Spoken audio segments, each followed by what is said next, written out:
Brennan, you've made 10 appearances for Exeter and scored 2 goals since joining us from the club in mid-January. How pleased are you with how you settled in?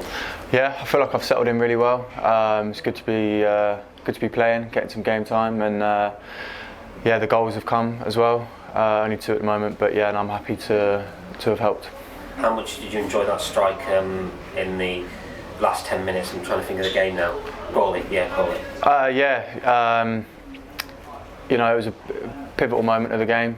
We was on top, and we needed that goal to get that draw. And like I said, it was one of those important ones, and I'm happy I've hit it well and it's gone in. And probably should have gone on to win the game maybe, but yeah. And you're a bit of free kick specialist as well, and that one from 35 yards that curled all the way in must have been a good one in front of the big bank as well. Yeah, I didn't expect it to go straight in, but Gaffer always tells us to hit the back stick and almost shoot from those types of areas, because you just never know. And luckily the lads didn't get any touches and it went straight in, and I was happy to get that goal. How much do you enjoy playing the wing-back role here at Exeter? Because it seems to suit your game quite well, doesn't it? Yeah, I've played left wing-back a few times at previous clubs as well, so I'm kind of used to it now. And I like it. I don't mind playing it. I mean, I can see more of the pitch and I can get forward as well. So yeah, it's been good.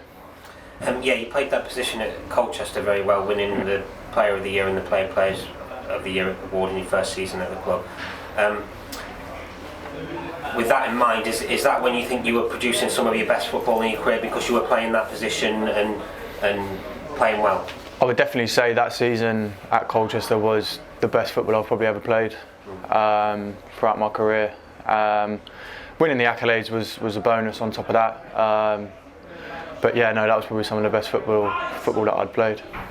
With that in mind, at the end of that season, obviously you suffered that injury. How much was a setback was that for you, and what was it like trying to recover during that time? The injury was hard to take. I think especially as my career was probably going to take the next step, with a few clubs interested at the time. Mentally, I'd got my head around it very quickly that it was what it was. So dealing with that was quite good, and I felt like I dealt with it quite well. I mean, it's hard for anyone to take that injury. Look at Dodsey here; he's just had to have his redone. So it's hard for players, and you just got to try and stick to what you know and keep your head down and keep focused, and you will come out stronger on the other side. Have you offered any words of advice to Dodsey? Yeah, I spoke to him this morning and said if he ever needs anything, just to call me, message me, whatever. And we had a good chat in the treatment room today, and he seems quite upbeat and positive. But we all go through spells where he might dip a little bit, but we're all here to support him no matter what he needs. And as a club, that's what we'll do. How much of it is a battle, mental side of it as well as coming over the physical injury? Yeah, I think it takes up a majority of it, because the physical stuff, we all know we can do it. That's the thing, we know we can do well in the gym, we can do well out on the pitches, and the mental side of it's a big test, and you don't realise how strong you are mentally until you are put through these tests. And like myself, I've had that injury and I've come out better and stronger on the other side, and I'm sure he will.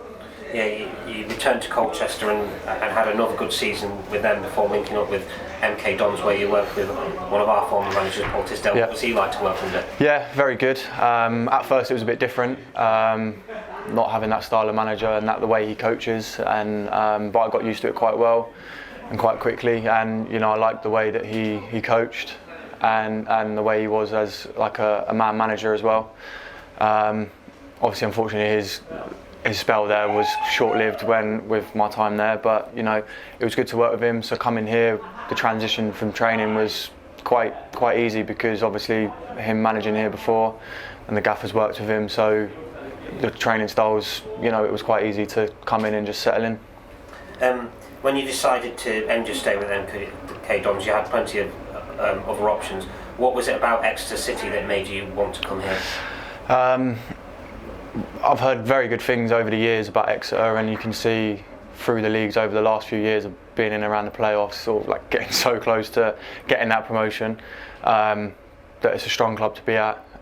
Also, it's close to home for me, which is nice, and you know, recently I've gone through a tough time myself, and it was just a smart decision personally for me to be close to home and be at a club that, you know, want me here. As the gaffer approached us, so it was nice to be wanted somewhere, and that sort of just summed it up really. Yeah, so I suppose it's nice at this time for you to be around family as well, isn't it? Yeah, definitely so. It also must be exciting coming into a club right in the promotion battle, right into League Two. Definitely, that was also a no-brainer. When I came in, we were sat in second place, and you know, we're still in and around it now. So that literally just added to the list of things that seemed right for me to come here. And you know, like I said before, I've been playing, you know, I've had some game time now, and hopefully we're all settled in and everyone knows how everyone plays. And the lads have got used to the way that I play as well. So hopefully we can kick on in the last 9.